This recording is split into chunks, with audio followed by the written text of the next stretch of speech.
You know, you had our president saying he will not be the nominee of his party. Oh, really? He's been right about that like he's right about everything else, which is never. Who would have thought this wasn't supposed to happen? It was supposed to be that Trump would go to the convention. We were going to have a horrible convention because it was going to be contentious. I never believed that because I always said I was going to win on the first ballot. When you have the Syrian refugees and you look at what's going on with the migration, you have the Syrian refugees and they're pouring into this country. They're pouring in all over Europe. Europe has this tremendous problems, and that's their problem, okay? We don't need to have any more problems. We have enough. See, here's my notes. Look, that's my notes. Don't you like it when somebody doesn't use a teleprompter, right? Right? Here's my notes. Who else makes a speech to a crowd like this with this? It's going to be a big wall. It's going to be a beautiful wall. Someday when I'm gonzo, maybe they'll name it after Trump. I'd really much rather have a statue in Washington, D.C. I don't want a wall named after me, but that's okay. I want a statue in Washington, D.C. A statue in Washington, D.C. All right, well, here with reaction, pollster Frank Luntz, attorney and political analyst David Wohl, and the president and founder of High Noon Strategies, Lisa Booth. Welcome all. All right, Frank, let me get right to you. You wrote a terrific article that was in Time magazine, and it's all about the election from hell. And you talk about how voters have thrown out all the rules this year, and they really have. You and I were backstage in Iowa a little over a year ago before Donald Trump had even announced his candidacy, and we, along with everybody else, said Donald Trump is finished today after what he said about John McCain. I'm not going to say I was wrong, but by gosh, Frank, you were wrong. Well, you know what? We're not calling you the presidential nominee either, Governor.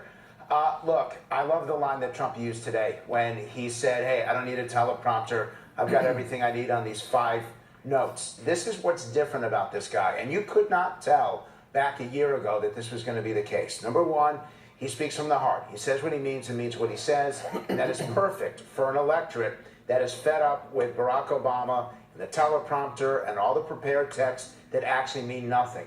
Number two, he speaks. He has the voice of the American people. Now, I got to admit this, that he's a little rough for me. He's a little direct for me. He's a little bit sharp for me, but it works. And number three is that he's talking about the issues about national security, economic security, personal security that the American people are looking for. So on all 3 of those cases, this is a guy who may not have had it back last August, but oh my God, he's got it right now, and it's why he and Hillary Clinton are dead even. Well, and it's interesting that he is not just winning the nomination, but he's winning the hearts and minds of a lot of people who've never voted Republican. David, what do you think has been the secret? You've been a longtime supporter of Donald Trump. You were with him before it became cool. What is it about Donald Trump that has just really, I think, brought a new level of energy to the political world? You know, Governor, you can hyperanalyze his platform. You can dissect his ideas all day long. But sometimes it's as simple as the right guy with the right ideas at the right time. You know, in my experience, anecdotally, the vast majority of his supporters, despite his extraordinary fame and wealth, are ordinary Americans who simply want a better life for themselves and their children. What a concept. But, you know, this tsunami of support, and let's see, he's gone up about 12 points on Hillary Clinton in the last few weeks, has been based in that. My daughter came up to me today and she said, you know, Dad, it's my experience that a lot of people who are going to be voting for Donald Trump still won't admit it, but that's okay because they're going to be voting for him. On June 7th is our primary, and that'll probably put him over 1,400 delegates. It's rather extraordinary considering he has the most votes in any candidate in GOP history. It's just the man. It's an intangible. It's his ideas. It's his plan to stop being politically correct, make America great again, and put us first rather than second, and making sure, as we do right now, that we're not offending anybody before we make a move. Lisa, there's still some holdouts. I mean, these guys who say, we're going to find some third-party person to run because we don't like Hillary, we don't like Trump. I mean, isn't it time to stop that nonsense talk and just get with the fact we've got basically 2 choices, Donald Trump, Hillary Clinton, and for many of us, Donald Trump looks terrific if that's our matchup.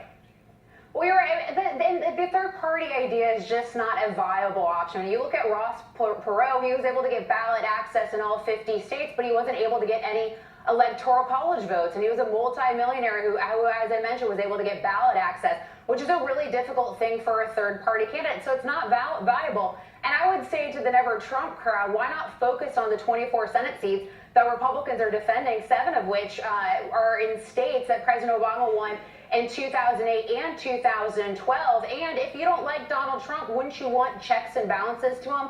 Which is why it would be important to keep the Senate and to keep the House. Look, I only got a couple of minutes. I need to get all of you in here. Frank, let me ask you, because you're the master of words, what words has Donald Trump used that has really given him this commanding experience right now? What are the key words? Well, the first phrase is political correctness and his rejection of it. See, I don't believe that people are voting for Donald Trump for where he stands. I think they're voting for him for what he represents, and there's a difference. That you don't know the specific details, but you do know through his strength, through his determination. People are voting for that persona, and the people who are concerned about him are also concerned about that persona. This is the first time that we've got a Republican candidate that they're focused more on his character traits and attributes and less on the policies. Lisa, 6 months ago, would you have believed that it's the Democrats who are going to have a contentious convention and the Republicans are going to have a love fest? I wouldn't, but I'm loving watching this go on the left. And I think Donald Trump and what he's been doing well is he speaks to the millions of Americans who feel left behind by this economy. And if you look at his energy speech today, it was an important step for Donald Trump because not only is he contrasting the failed energy policies, which affect everyday Americans, because not only does it affect our pocketbooks, rising energy costs, President Obama limiting access to oil, limiting access to energy exploration, and laying those policies out. So not only is he speaking to the Americans who feel left behind, but he's talking about opening up the doors to energy exploration and contrasting himself with the failed policies that we've seen. Lisa, thank you very much. We're out of time. David, Frank, Lisa.